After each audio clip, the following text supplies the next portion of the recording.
Kuna kitu ambacho nimekigundua na ni kitu ambacho kinatokea mara nyingi kwa watu wengi sana.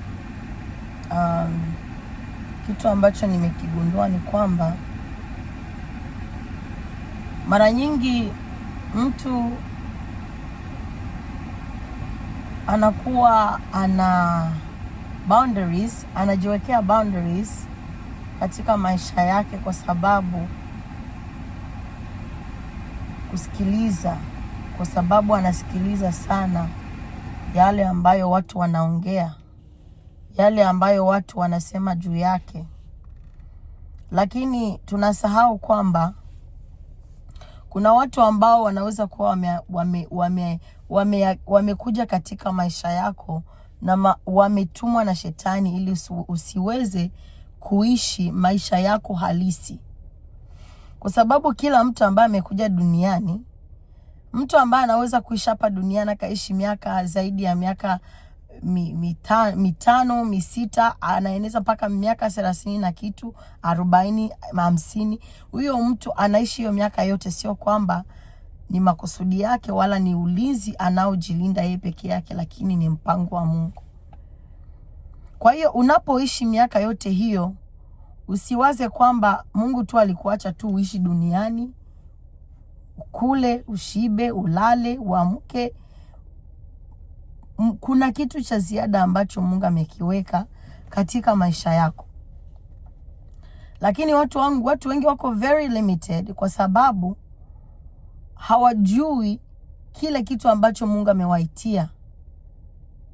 You are more than just waking up, sleeping, going back to sleep, waking up, cooking, eating. You are more than that. Kwa sababu ingelikuwa kwamba Mungu anatulinda tu duniani ili tuweze kuishi, tukule, tushibe, tulale, hayo ndio maisha tu Mungu ametuitia, basi hata wale watu ambao walikufa wangestahili kuishi. Lakini kila kitu ambacho Mungu anakifanya katika maisha yako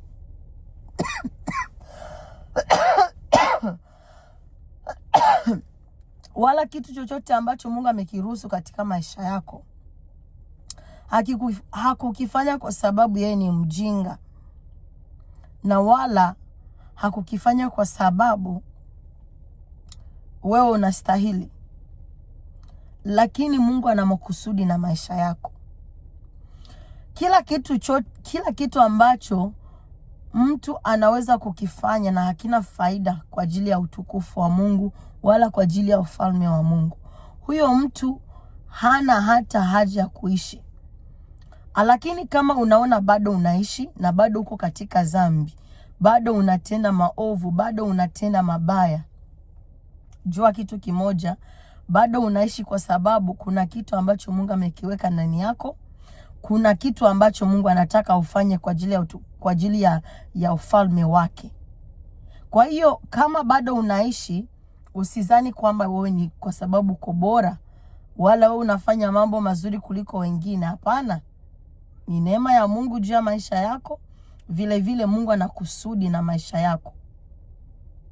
Kwa hiyo ili uweze kulinda uhai wako na vile vile uweze kuwa na assurance ya maisha ya kesho hata baada ya haya maisha, ni ili umtumikie Mungu, ufanye lile kusudi lililokuleta hapa duniani. Maana there is more to just living anyhow. Maisha ni zaidi ya haya ambayo tunayaona. Na ili uweze kutimiza kusudi lako katika maisha yako, kile kitu ambacho Mungu amekuwekea hapa duniani. Kwa sababu wa Kristo tunaamini kwamba hata kabla hatujaja hapa duniani tulikuwepo.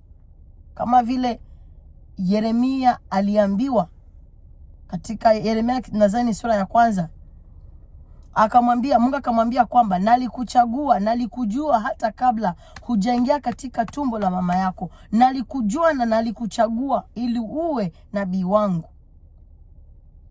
Kwa hiyo sisi hata kabla tujaja hapa duniani, sisi tuliumbwa zamani za kale.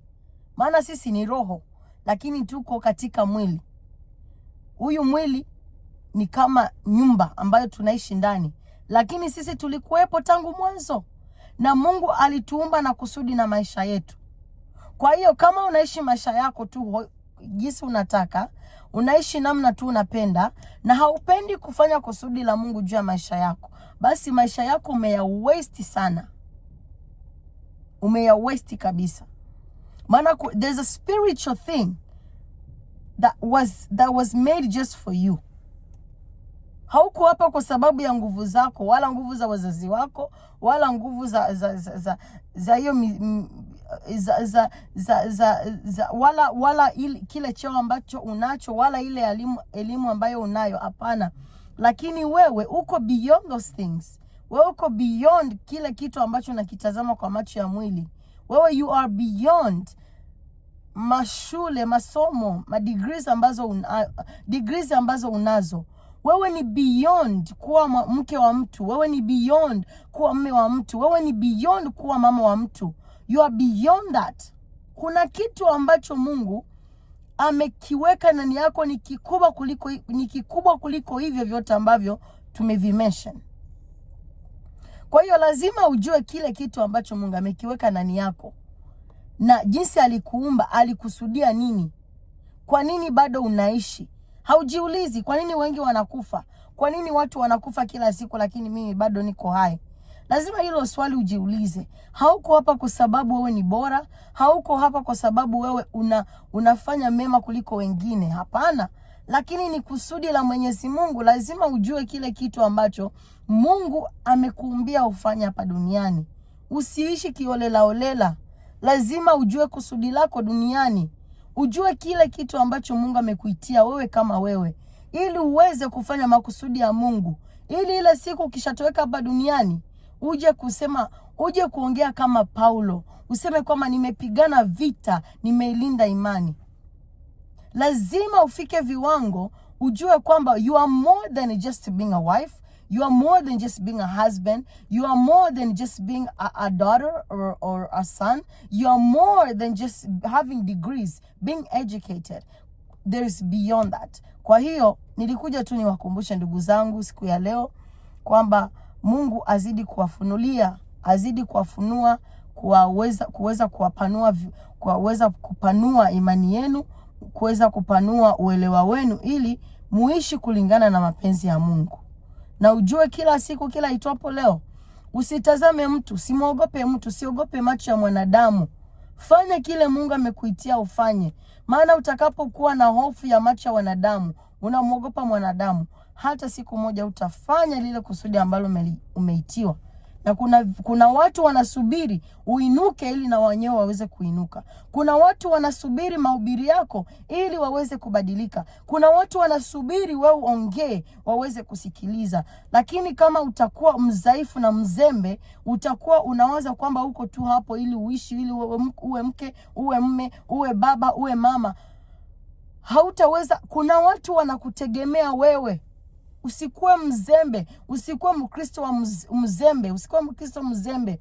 Lazima uinuke viwango. Kuna watu wanakutegemea. Kuna watu wanakutegemea. Kuna watu wanasubiri wewe uinuke na wenyewe waweze kuinuka kiimani. Uinuke ili na wenyewe waweze kuinuka, wamjue Mungu kupitia wewe. Kuna watu Mungu ameweka kichwani kwako. Kuna watu Mungu ameweza kuwaweka nyuma yako. Wanasubiri wewe usimame imara, usimame vizuri na Mungu, na wenyewe wakufuate. Lakini kwa sababu Kristo wako umekuwa vuguvugu, watu wengi wanaangamia, na wewe ndo chanzo. Wewe ndo unapaswa kuwasaidia ili waweze kuinuka. Kwa hiyo amka, toka katika usingizi. Acha uzembe, acha kulala, acha kusinzia.